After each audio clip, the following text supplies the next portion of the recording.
सुप्रभात देवियों और सज्जनों, मैं कर्नल सोफिया कुरैशी और मेरे साथ विंग कमांडर व्योमिका सिंह आज आपको 6 से 7 मई 2025 की रात 1:05 से 1:30 बजे के बीच भारतीय सशस्त्र बलों द्वारा अंजाम दिए गए ऑपरेशन सिंदूर के बारे में जानकारी देंगे। ऑपरेशन सिंदूर 22 अप्रैल को पहलगाम में हुए विभत्स आतंकवादी हमले के शिकार मासूम नागरिकों व उनके परिवारों को न्याय देने के लिए लॉन्च किया गया था। इस कार्रवाई में சிந்தூர் என்பது பஹல்காம் பயங்கரவாத தாக்குதலில் பாதிக்கப்பட்டவர்களும் அவர்களின் குடும்பத்தினருக்கு நியாயம் வழங்குவதற்காகவே தொடங்கப்பட்டது। पाकिस्तान में पिछले 3 दशकों से टेरर इंफ्रास्ट्रक्चर का निर्माण हो रहा है। பாகிஸ்தானில் கடந்த 30 ஆண்டுகளாகவே பயங்கரவாத அமைப்புகளுக்கான நிர்மாணம் என்பது தொடர்ந்து நடைபெற்று வருவதோடு அவர்களுக்கு தொடர்ந்து பயிற்சியும் பாகிஸ்தானில் வழங்கப்பட்டு வருகிறது। कश्मीर POJK दोनों में फैले हैं। Operation Sindoor was launched by Indian Armed Forces to deliver justice to the victims of Pahalgam terror attack and their families. 9 terrorist camps were targeted and successfully destroyed. Over the last 3 decades, Pakistan has systematically it is a complex web of recruitment and indoctrination centers, training areas for initial and refresher courses, and launch pads for handlers. These camps are located both in Pakistan as well as Pakistan-occupied Jammu and Kashmir areas. பயங்கரவாதிகள் இந்த முகாம்கள் அனைத்தும் பாகிஸ்தான் மற்றும் பாகிஸ்தான் ஆக்கிரமிப்பு காஷ்மீர் பகுதி என இரண்டிலும் அமைந்திருந்தது। They are distributed from Savai Nala in the north, counting to approximately 21, ending at Bhagalpur to the south.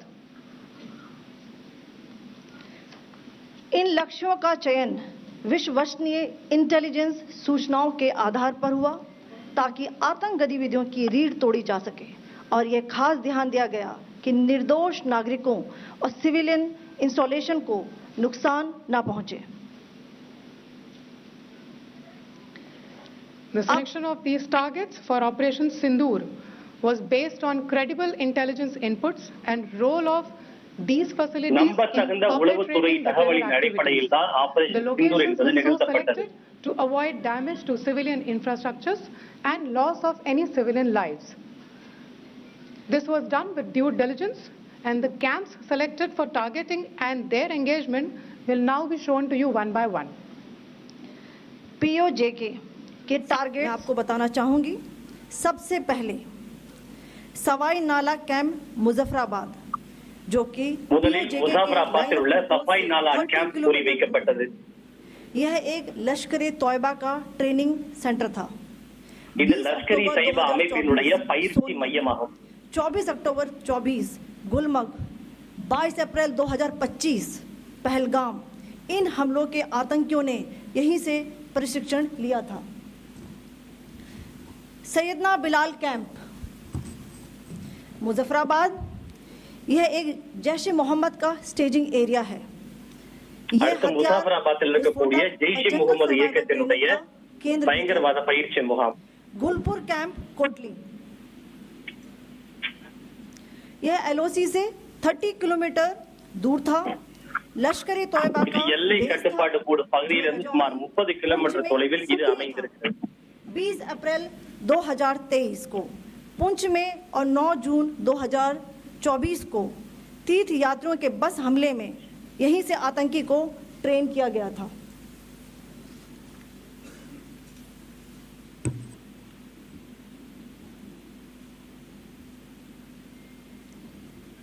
Barnala camp Bhimber, ये LOC से 9 किलोमीटर दूर है। यहाँ पर அடுத்ததாக பர்னாலா முகாம், இது எல்லை கட்டுப்பாடு கோடு பகுதியிலிருந்து சுமார் 9 கிலோமீட்டர் தொலைவில் அமைந்திருக்கிறது। அப்பாஸ் கேம்ப் கோட்லி, அடுத்ததாக கோட்டையில் இருக்கக்கூடிய அப்பாஸ் முகாம், यह LOC से 13 किलोमीटर दूर है। இது எல்லை கட்டுப்பாடு கோடு பகுதியிலிருந்து 13 கிலோமீட்டர் தொலைவில் அமைந்துள்ளது। इसकी कैपेसिटी 15 टेररिस्ट को ट्रेन करने की थी। இங்கு சுமார் 15 பயங்கரவாதிகளுக்கு பயிற்சி அளிக்கப்பட்டு வந்தது।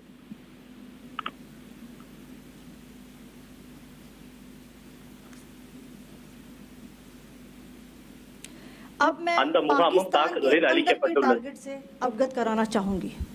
पहला, அடுத்ததாக பாகிஸ்தானில் இருந்து செயல்படக்கூடிய முகாம்கள். यह अंतर्राष्ट्रीय सीमा से 6 किलोमीटर की दूरी पर है, सांबा कठुआ के सामने.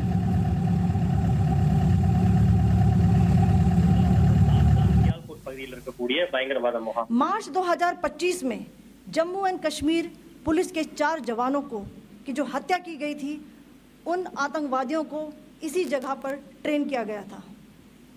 கடந்த மார்ச் மாதம் ஜம்மு காஷ்மீரை சேர்ந்த 4 வீரர்கள் கொல்லப்பட்டனர். அவர்களை கொன்றது இந்த பயங்கரவாத முகாமில் பயிற்சி பெற்ற பயங்கரவாதிகள் தான் கொலை செய்திருக்கின்றனர். आईबी से दूर था. हिजबुल मुजाहिदीन का बहुत बड़ा कैंप था.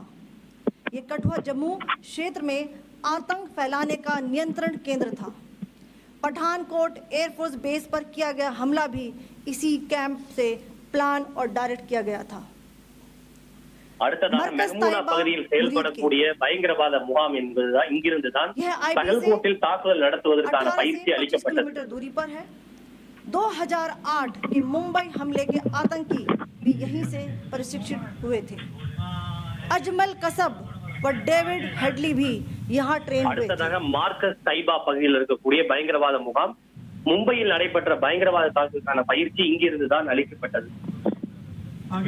அஜ்மல் கசாபுக்கு கூட இங்கிருந்துதான் பயிற்சி அளிக்கப்பட்டிருக்கிறது.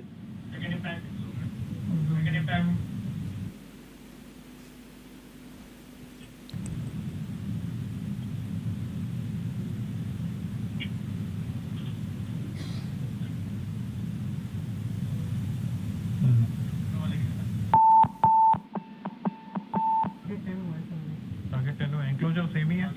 7 it has hit the target. हाँ.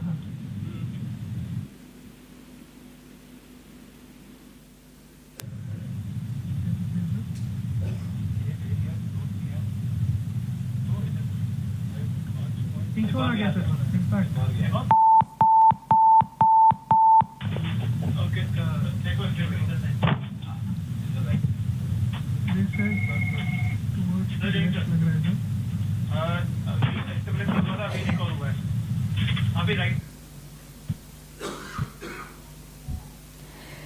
मरकज सुभान अल्लाह भावलपुर ये इंटरनेशनल बाउंड्री से 100 किलोमीटर दूर है. जैश ए मोहम्मद का मुख्यालय था. यहाँ पर பகுதியில் செயல்படக்கூடிய பயங்கரவாத அமைப்பு இது சர்வதேச எல்லை கட்டுப்பாடு கோடு பகுதியிலிருந்து சுமார் 100 கிலோமீட்டர் தொலைவில் அமைந்திருக்கிறது. मैं आप सबको बताना चाहती हूँ कि किसी भी सैन्य ठिकाने का निशाना नहीं बनाया गया और अभी तक किसी तरह की नागरिक क्षति की रिपोर्ट नहीं है. धन्यवाद. जय Hind. The strike on the terror camps were undertaken through precision capability, as shown to you. A niche technology weapons with careful selection of warheads was ensured so that there will be no collateral damage. The point of impact in each of the target was a specific building or a group of buildings. All the targets were neutralized and the results reiterate the professionalism of the Indian Armed Forces in the planning and execution of their operations. No military establishments were targeted. இந்த தாக்குதலில் பாகிஸ்தானினுடைய எந்த ராணுவ அமைப்புகளும் குறிவைக்கப்படவில்லை. In its response, however, it must be said that the Indian Armed Forces are fully prepared to respond to Pakistani misadventures if இந்திய ராணுவம் இந்த தாக்குதலில் அதன் திட்டம் மற்றும் செயல்படுத்துவதில் முழு தொழில்முறையை பின்பற்றியது. Ladies and gentlemen, friends in the media, I ask your indulgence today in view of the fact that this is still an evolving situation. We will therefore not be able to take questions and answers today, but we will come back for more updates and more briefings shortly. Thank you all very much for joining us this morning. Thank you. Jai Hind. திரு விக்ரம் மிஸ்ரி பாதுகாப்பு வெளிவர செயலாளர் பத்திரிகையாளர்களை சந்தித்து இதை பற்றி விளக்கினார். அதே போல 2 பெண் அதிகாரிகள் எப்படி இது திட்டமிடப்பட்டது, எவ்வளவு துல்லியமாக நடத்தப்பட்டது, எங்கெங்கெல்லாம் தாக்குதல் நடத்தப்பட்டது என்பது பற்றிய விவரங்களை வரைபடத்தோடு விளக்கி இந்த பத்திரிகையாளர் சந்திப்பில் நாட்டு மக்களுக்கும் சரி உலகத்துக்கும் சரி சொல்லியிருக்கிறாங்க. செய்திகளை உடனுக்குடன் தெரிந்து கொள்ள உடனே சப்ஸ்கிரைப் பண்ணுங்க.